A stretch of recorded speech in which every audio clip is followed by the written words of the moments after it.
امام علی علیہ السلام سے پوچھا گیا کہ یا علی، رمضان میں 30 روزے انسان پر کیوں فرض ہیں؟ بس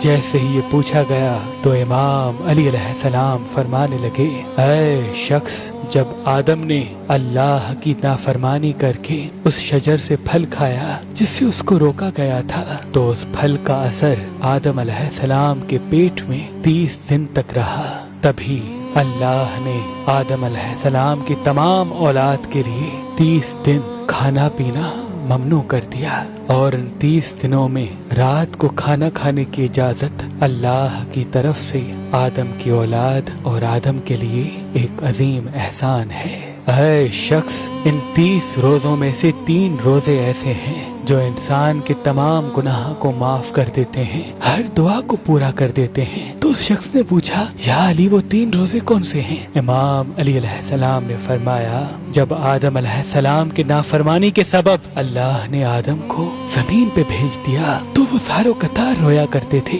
یہاں تک کہ ان کا پورا جسم سیاہ ہو گیا، اور جب اللہ نے انہیں معاف کیا تو فرمایا، اے آدم، چاند کی 13ویں تاریخ کا روزہ رکھ۔ اللہ کے نبی آدم علیہ السلام نے جیسے ہی چاند کی 13ویں تاریخ کا روزہ رکھا، دن کو بھوکا رہے اور سورج غائب ہونے کے بعد کھانا کھایا، تو اللہ کے کرم سے آپ کے جسم کا تیسرا حصہ سفید ہو گیا۔ پھر جب 14ویں کا روزہ رکھا تو آپ کے جسم مبارک کا دوسرا حصہ بھی سفید ہو گیا، اور جب 15ویں کا روزہ رکھا تو آپ کا پورا جسم اللہ کے فضل و کرم سے نور کی مانند چمکنے لگا۔ یاد رکھنا،